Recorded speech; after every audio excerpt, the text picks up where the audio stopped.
Hello everybody, it's me JTA Holmes here, and today we're going to be unboxing Spirit Halloween's new for 2025 Back Bend Bonnie. So I wasn't entirely sure I was going to order her. I kind of was like, I wasn't even sure if I was going to get her in general, but I figured out something for my theme this year. I think she would fit really well. So yeah, I ordered her online. I wanted to do a video as soon as possible, so I didn't really wait till stores, which is what I typically want to do. But and I could have gotten her for a little bit lower, but it's okay. I'm not like freaking out that sorry, I'm like out of breath. I'm not too concerned about that because I wanted to make a video of her. So yeah, so when I took her out of like the regular cardboard box, like the shipping box, I noticed that her box is a much different material than most other recent Spirit boxes, or just Spirit boxes in general. It's like this really matted kind of like, I don't know how to describe it. It's really plasticky feeling. It's weird. But that's not too important. Here's the front of the box. We have this picture of her up front, picture of her bending back. Over here, this picture of her in front of the set. I really do wish that they did like individual photo shoots on the side of the box. I don't like how it's the same one for all of them. And honestly too, it's like this is a random house. I feel like it's kind of boring background. Don't really know what this random house has to do with Back Bend Bonnie or Silent and Deadly or Night Owl or Valak. Really weird. Here's her stupid story on the back. It's really dumb. It's not really anything that makes any sense. I honestly kind of think it's written by ChatGPT, and if it's not, that's really embarrassing. But it's a really stupid story, as most of them are. And her name actually was going to be Back Bend Bernadette initially, which was, I think, a bit cooler. Bonnie's okay. It's easier to say. It's, whatever. But, Bernadette was a cool name. I think that's a more unique name. This side of the box, some action shots, her bending backwards.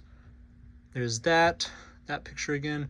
I really like this little thing here where it says "See it in action," with Jack the Reaper holding the QR code. I think that's a really cool graphic they have.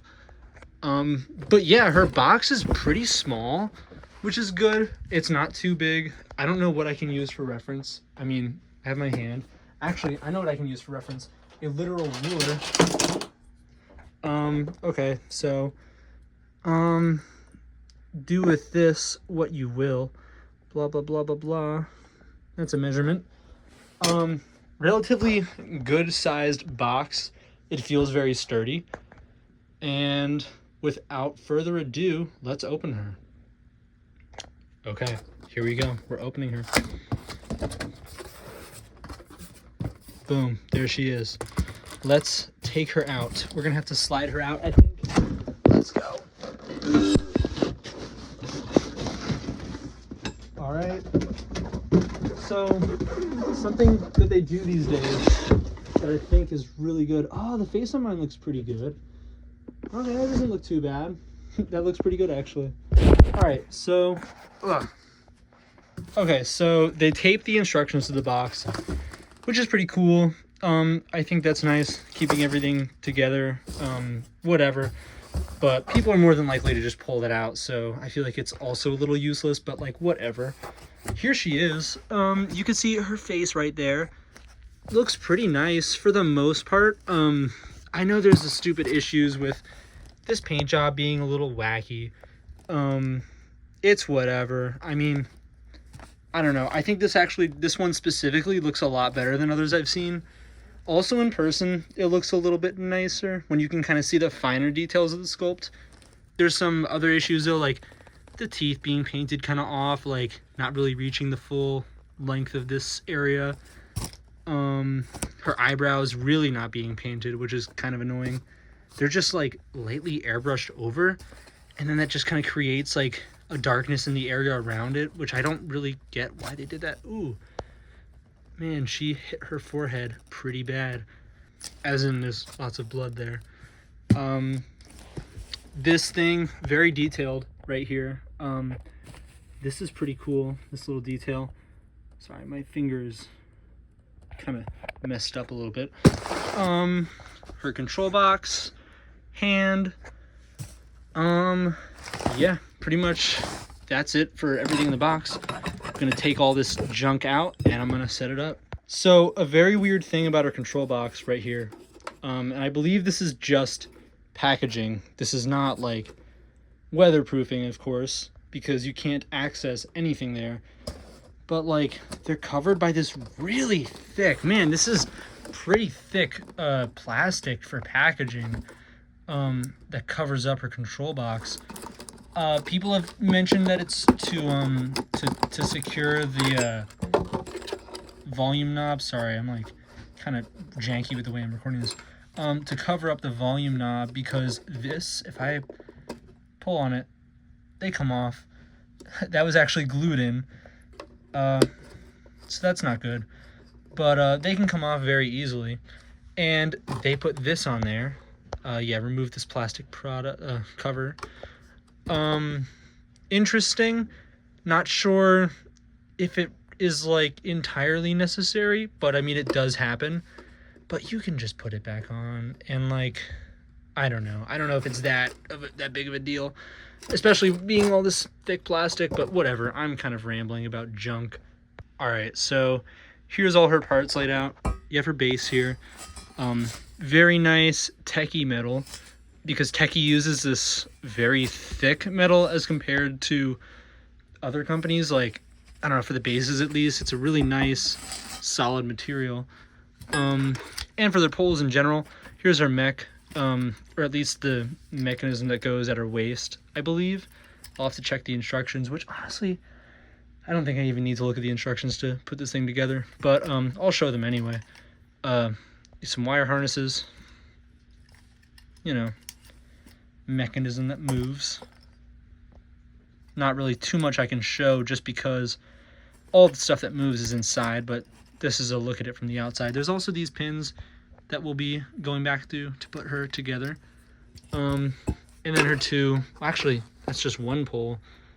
So I guess this is her other leg pole. Okay, cool. And then you have her body. Her arms are posable, which is pretty cool. I do like that. And yeah, now it's time to actually put her together. All right, so something I just realized, not just realized, but I realized a few seconds ago, is that I actually do have to take this out. I mean, I didn't have to rip it out of the box, but I did anyway, because it's easier to handle, so whatever. Anyway, because she has all her pins and stuff and the wire clip thing in there, so I'm gonna go over here really quick and show you, because I have her set up. Very, very, very easy setup. Literally, let's see, can I go into 0.5? Oh, I can. Okay, so all you have to do is put these leg poles on. Such a simple setup. Put this on, put her on top, and then the pins. So easy, you know, super straightforward. You really don't need the instructions, as long as you see the pieces and can kind of get a gist as to what everything does. But you plug all this stuff in here. You have this wire clip thing, which is really, really useful. I think this is a really good idea. And I'm gonna go over here and show you how she looks set up. So looking at her face now, I'm really surprised, because I think it looks pretty nice. Like, I've seen some pictures where the face looks kind of crappy. The detail looks really off, especially with the blood. But to be totally honest, I think mine looks pretty okay, which I'm really surprised about. The one thing that does bother me a lot is the paint on the eyebrows, because it's basically non-existent, which really sucks. All it is, as I kind of said before, it's just that airbrushed dark gray, which doesn't really work. It doesn't really work at all. But other than that, her face looks really nice. It just works fine. It looks really cool. I'm very surprised that a prop as cool looking as this has released with a lineup that's just kind of an all-around nothing burger in some ways. Which I don't know. Like, I really, really do think that there's not everything that has been released is terrible, but she stands out. I think she looks super, super unique, super cool. We really don't get creepy girl props that have this sort of aesthetic, or really any props in general that have this aesthetic. And her proportions are really good too. Like, she's really very lifelike. Like, you can see here, very believable, looks very legit. But yeah, I've not activated her yet. I've just finished setting her up. Very easy setup. So I'm gonna record that. Anyway, here we go.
All right, so that was Backbend Bonnie in action.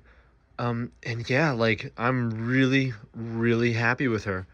Um, I have two things that I could say about the animation that I think could have been better, or just the activation as a whole.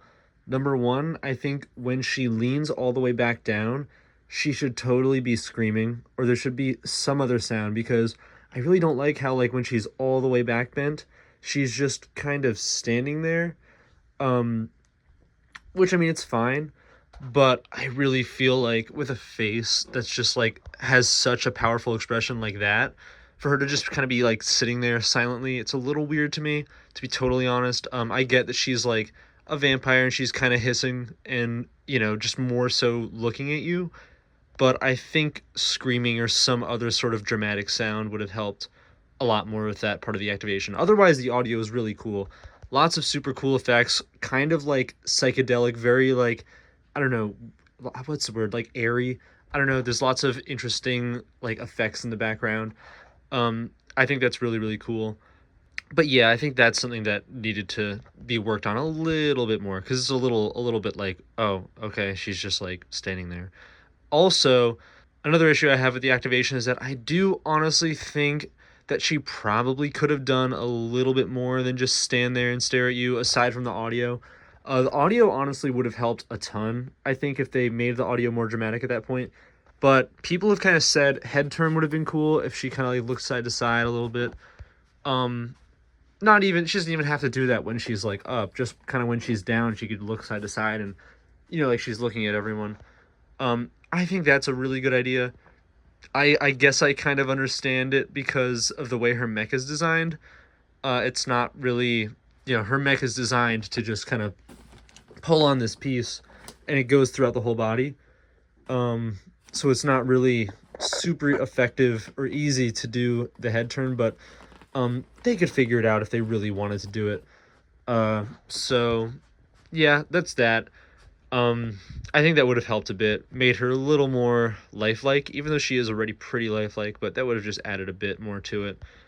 But yeah, I mean, like, she's really, really cool for a lower priced prop. She's a very cool, just kind of like creepy girl to have in a haunt. I really, really like her gothic aesthetic that she has, because again, I really feel like not many things have that these days. So it's very cool to see. But yeah, I don't know, overall, very, very cool prop. Also very well made. Like, she's pretty sturdy. Oh yeah, another thing I want to mention too is that her hands, you kind of have to pose them a certain way for to get like a desired outcome with the animation, because when I first turned her on, I noticed that her arms were just kind of like beaming outwards when she bent back. So you kind of just have to mess with them depending on how you counteract the weight of this entire arm. They'll just kind of bend outwards, which, to be fair, can be a cool effect if you're going for that. But just really quick, I'm going to show some more details on her face again, just to go back to that. You can see here these scars and stuff. Again, it's really not perfect, but when you see this sculpt in person, when you see her in person in general, I think she just works really well. She's very, very cool looking, and in my opinion, honestly, very realistic. Some people have talked about potentially like taking these out and then replacing them with pure white.